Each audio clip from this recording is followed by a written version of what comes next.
ज्ञान नहीं है। परंतु लेखक का कहने का यह तात्पर्य बिल्कुल नहीं कि उपरोक्त सब शास्त्रों, पवित्र वेदों, पवित्र श्रीमद् भगवत गीता, पवित्र बाइबल तथा पवित्र कुरान का ज्ञान गलत है।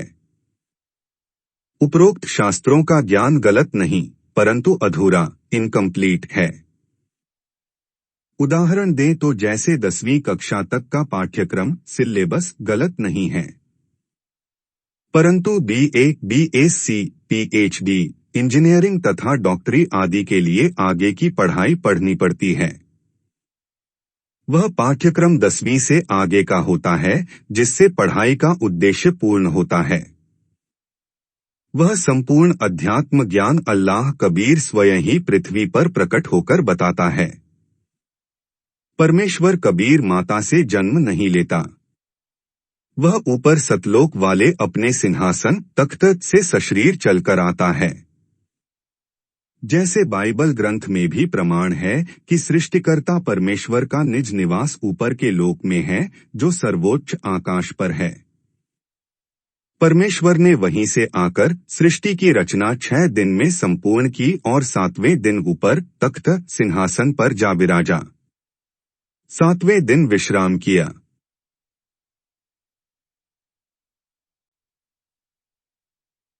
पवित्र वेदों में भी प्रमाण है कि परमेश्वर सबसे ऊपर के लोक में बैठा है। वहां से सशरीर चलकर पृथ्वी के ऊपर आता है। नेक बंदों को जो परमात्मा की खोज में लगे रहते हैं, उनको मिलता है। किसी संत या जिंदा बाबा के रूप में साधकों से आमने सामने बात करता है। उसे पृथ्वी पर पहचानना कठिन होता है। वह पूर्ण ब्रह्म कादर अल्लाह कबीर कुरान, बाइबल, वेद, गीता आदि के ज्ञान देने वाले की तरह छुपकर काम नहीं करता। जो पर्दे के पीछे से यानी गुप्त रहकर बात करता है या किसी में प्रवेश करके बात करता है, वह ज्योति निरंजन काल शैतान है। इसने कभी भी किसी के सामने प्रत्यक्ष न होने की प्रतिज्ञा कर रखी है। पूर्ण ब्रह्म वेश बदलकर प्रत्यक्ष होकर ज्ञान देता है। अपना परिचय देने के लिए उनको ऊपर वाले लोक में ले जाकर वापस पृथ्वी पर शरीर में छोड़ता है। फिर वे चश्मदीद गवाह, आई विटनेस, आंखों देखा वर्णन उस कादर अल्लाह कबीर का करते हैं। उससे प्राप्त ज्ञान का प्रचार करते हैं, जिसमें संदेह की कोई गुंजाइश नहीं रहती। अब पढ़ें वेद मंत्रों में कि अल्लाह पृथ्वी पर आता है। यथार्थ ज्ञान भक्तों को बताता है। साधना के सच्चे नामों का ज्ञान भी बताता है। आप सुन रहे हैं जगत गुरु तत्वदर्शी संत रामपाल जी महाराज द्वारा लिखित पुस्तक मुसलमान नहीं समझे ज्ञान कुरान का पेज नंबर 202।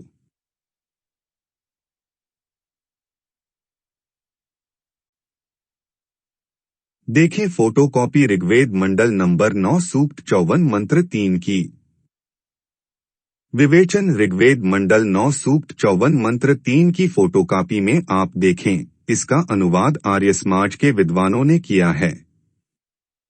उनके अनुवाद में भी स्पष्ट है कि वह परमात्मा भुवनोपरि संपूर्ण ब्रह्मांडों के ऊर्ध्व अर्थात ऊपर तिष्ठति विराजमान ऊपर बैठा है। इसका यथार्थ अनुवाद इस प्रकार है। अयं यह सोमः देव अमर परमेश्वर सूर्य न के समान विश्वानी सर्व को पुनः पवित्र करता हुआ भुवनोपरि सर्व ब्रह्मांडों के ऊर्ध्व अर्थात ऊपर तिष्ठति बैठा है। भावार्थ जैसे सूर्य ऊपर है और अपना प्रकाश तथा उष्णता से सर्व को लाभ दे रहा है, इसी प्रकार यह अमर परमेश्वर जिसका वेद के मंत्रों में वर्णन किया है, सर्व ब्रह्मांडों के ऊपर बैठकर अपनी निराकार शक्ति से सर्व प्राणियों को लाभ दे रहा है तथा सर्व ब्रह्मांडों का संचालन कर रहा है। आगे वेदों में प्रमाण है कि परमेश्वर ऊपर के लोक से चलकर आता है, अच्छी आत्माओं को मिलता है, उनको संपूर्ण अध्यात्म ज्ञान अपने मुख कमल से वाणी बोलकर बताता है, भक्ति करने की प्रेरणा करता है, साधना के यथार्थ मंत्रों का आविष्कार करता है। पृथ्वी पर कवि जैसा आचरण करता हुआ विचरण करके स्थान स्थान पर जाता है। जो भक्ति पर लगे नेक बंदे होते हैं, उनको यथार्थ भक्ति मार्ग बताता है। अब देखें वेदों की फोटोकॉपियां तथा लेख द्वारा किया गया विवेचन। देखें फोटोकॉपी वेद मंत्रों की। प्रमाण ऋग्वेद मंडल नंबर 9 सूक्त 86 मंत्र 26 से 27।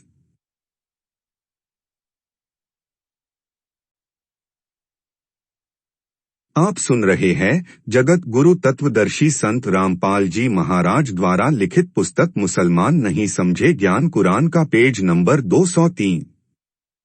विवेचन। यह फोटोकॉपी ऋग्वेद मंडल 9 सूक्त 86 मंत्र 26 की है, जो आर्य समाज के आचार्यों व महर्षि दयानंद के चेलों द्वारा अनुवादित है, जिसमें स्पष्ट है कि यज्ञ करने वाले अर्थात धार्मिक अनुष्ठान करने वाले यजमानों अर्थात भक्तों के लिए परमात्मा सब रास्तों को सुगम करता हुआ अर्थात जीवन रूपी सफर के मार्ग को दुखों रहित करके सुगम बनाता हुआ उनके विघ्नों अर्थात संकटों का मर्दन करता है अर्थात समाप्त करता है। भक्तों को पवित्र अर्थात पाप रहित विकार रहित करता है। जैसा कि अगले मंत्र 27 ने कहा है कि जो परमात्मा द्युलोक अर्थात सतलोक के तीसरे पृष्ठ पर विराजमान है, वहां पर परमात्मा के शरीर का प्रकाश बहुत अधिक है। उदाहरण के लिए परमात्मा के एक रोम शरीर के बाल का प्रकाश करोड़ सूर्य तथा इतने ही चंद्रमाओं के मिलेजुले प्रकाश से भी अधिक है। यदि वह परमात्मा उसी प्रकाश युक्त शरीर से पृथ्वी पर प्रकट हो जाए तो हमारी चर्म दृष्टि उन्हें देख नहीं सकती। जैसे उल्लू पक्षी दिन में सूर्य के प्रकाश के कारण कुछ भी नहीं देख पाता है, यही दशा मनुष्यों की हो जाए। इसलिए वह परमात्मा अपने रूप अर्थात शरीर के प्रकाश को सरल करता हुआ उस स्थान से जहां परमात्मा ऊपर रहता है, गति करके बिजली के समान क्रीड़ा अर्थात लीला करता हुआ यानी विद्युत जितनी गति से शीघ्रगामी होकर चलकर आता है, श्रेष्ठ पुरुषों को मिलता है। यह भी स्पष्ट है कि आप कवियः अर्थात कबीरदेव हैं। हम उन्हें कबीर साहेब कहते हैं। मुसलमान उसे अल्लाहु अकबर कहते हैं।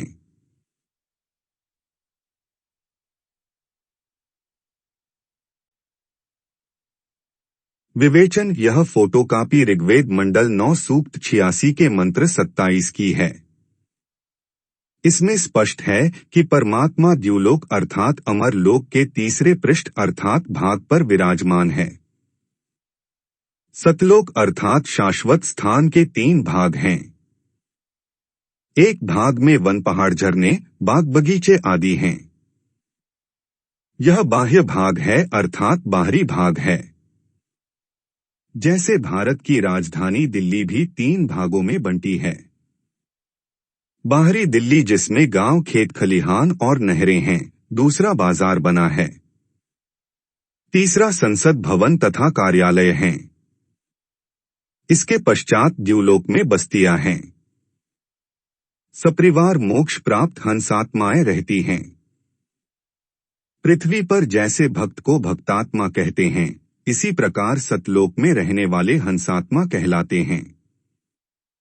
3 सर्वोपरि तीसरे भाग में परमात्मा का सिंहासन है।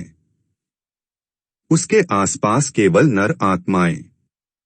आप सुन रहे हैं जगत गुरु तत्वदर्शी संत रामपाल जी महाराज द्वारा लिखित पुस्तक मुसलमान नहीं समझे ज्ञान कुरान का पेज नंबर 204। उसके आसपास केवल नर आत्माएं रहती हैं, वहां स्त्री पुरुष जोड़ा नहीं है। वे यदि अपना परिवार चाहते हैं तो शब्द वचन से केवल पुत्र उत्पन्न कर लेते हैं। इस प्रकार शाश्वत स्थान अर्थात सतलोक 3 भागों में परमात्मा ने बांट रखा है।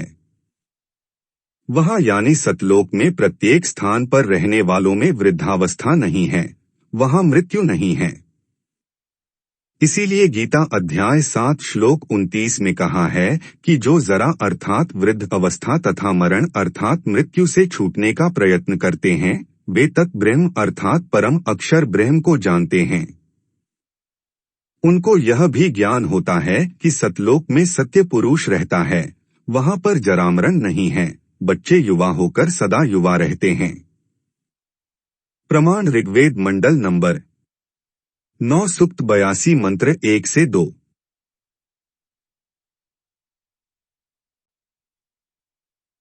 विवेचन ऊपर ऋग्वेद मंडल 9 सूक्त 82 मंत्र 1.2 की फोटोकॉपी हैं। यह अनुवाद महर्षि दयानंद जी के दिशानिर्देश से उन्हीं के चेलों ने किया है और सार्वदेशिक आर्य प्रतिनिधि सभा दिल्ली से प्रकाशित है। आप सुन रहे हैं जगत गुरु तत्वदर्शी संत रामपाल जी महाराज द्वारा लिखित पुस्तक मुसलमान नहीं समझे ज्ञान कुरान का पेज नंबर 205। इनमें स्पष्ट है कि मंत्र 1 में कहा है, सर्व की उत्पत्ति करने वाला प्रभु तेजोमय शरीर युक्त है, पापों को नाश करने वाला और सुखों की वर्षा करने वाला अर्थात सुखों की झड़ी लगाने वाला है। वह ऊपर सतलोक में सिंहासन तख्त पर बैठा है जो देखने में राजा के समान है। यही प्रमाण सूक्ष्म वेद कलामे कबीर में है कि अर्श कुर्श पर सफेद गुमट है जहां परमेश्वर का डेरा। श्वेत छत्र सिर मुकुट विराजे देखत न उस चेहरेनु। यही प्रमाण बाइबल ग्रंथ तथा कुरान शरीफ में है कि परमात्मा ने 6 दिन में सृष्टि रची और 7वें दिन ऊपर आकाश में तख्त अर्थात सिंहासन पर जा विराजा। बाइबल के उत्पत्ति ग्रंथ 2:26.30 तथा कुरान शरीफ की सूरह फुरकानी 25 आयत 52 से 59 में है।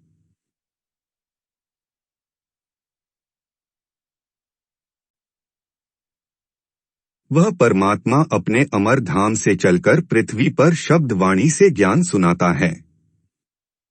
वह वर्णीय अर्थात आदरणीय श्रेष्ठ व्यक्तियों को प्राप्त होता है, उनको मिलता है। जैसे 1. संत धर्मदास जी बांधवगढ़ मध्य प्रदेश वाले को मिले। 2. संत मलूक दास जी को मिले। 3. संत दादू दास जी को आमेर राजस्थान में मिले।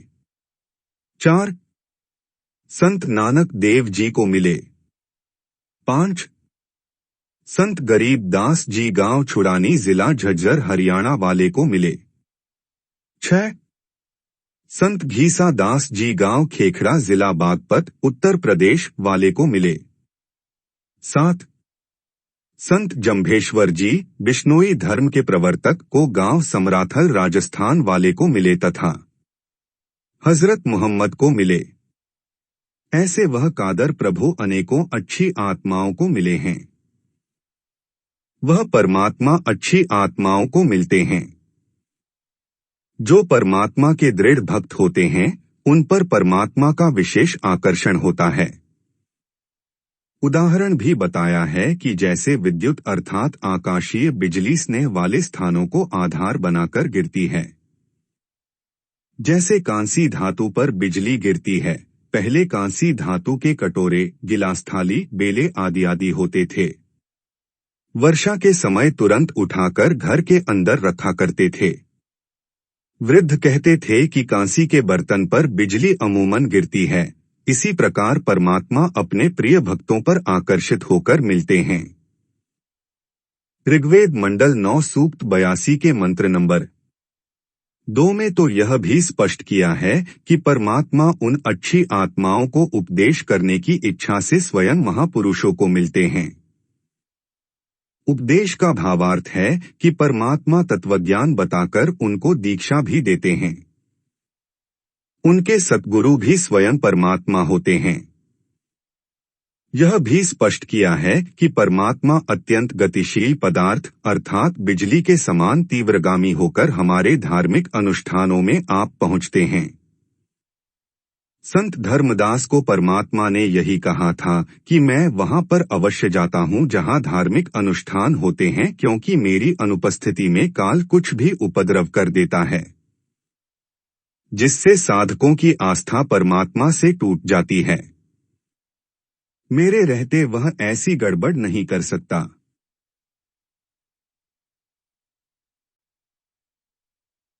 आप सुन रहे हैं जगत गुरु तत्वदर्शी संत रामपाल जी महाराज द्वारा लिखित पुस्तक मुसलमान नहीं समझे ज्ञान कुरान का पेज नंबर 206। इसीलिए गीता अध्याय 3 श्लोक 15 में कहा है कि वह अविनाशी परमात्मा जिसने ब्रह्म को भी उत्पन्न किया सदा ही यज्ञों में प्रतिष्ठित है, अर्थात धार्मिक अनुष्ठानों में उसी को इष्ट रूप में मानकर आरती स्तुति करनी चाहिए। इसी ऋग्वेद मंडल 9 सूक्त 82 मंत्र 2 में यह भी स्पष्ट किया है कि आप कविर्वेधस्य कबीरदेव है जो सर्व को उपदेश देने की इच्छा से आते हो, आप पवित्र परमात्मा हैं। हमारे पापों को छुड़वाकर अर्थात नाश करके है अमर परमात्मा। आप हमको सुख दें और द्युतम वसाना निर्निजम परियसी, हम आपकी संतान हैं।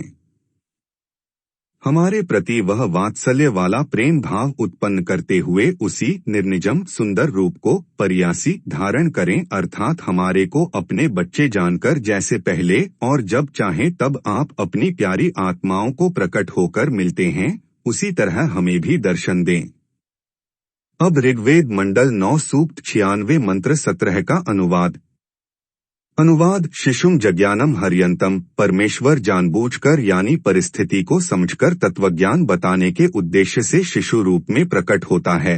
आपके ज्ञान को सुनकर मरुतो गणेन भक्तों का बहुत बड़ा समूह उस परमात्मा का अनुयायी बन जाता है। मृजंती शुम्यंती वहिन, आपका गूढ़ ज्ञान बुद्धिजीवी लोगों को समझ आता है।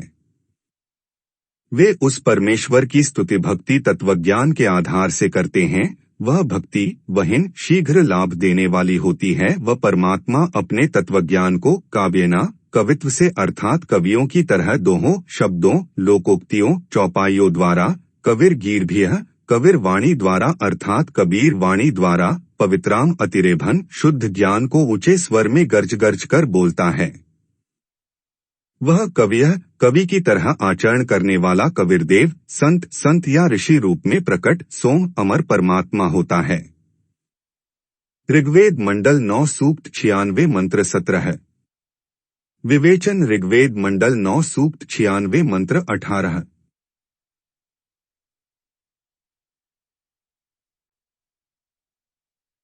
अनुवाद मंत्र 17 में कहा कि ऋषि या संत रूप में प्रकट होकर परमात्मा अमृतवाणी अपने मुख कमल से बोलता है और उस ज्ञान को समझकर अनेकों अनुयायियों का समूह बन जाता है।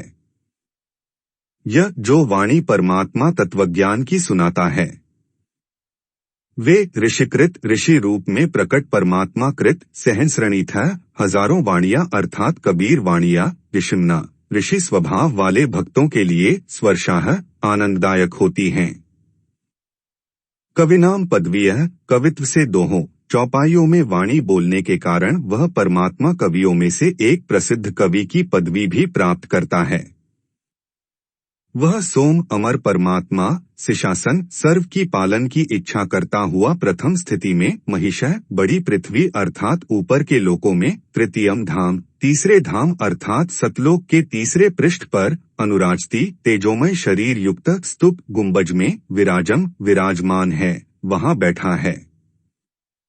यही प्रमाण ऋग्वेद मंडल 9 सूक्त 54 मंत्र 3 में है कि परमात्मा सर्व लोकों के ऊपर के लोक में तिष्ठति बैठा विराजमान है।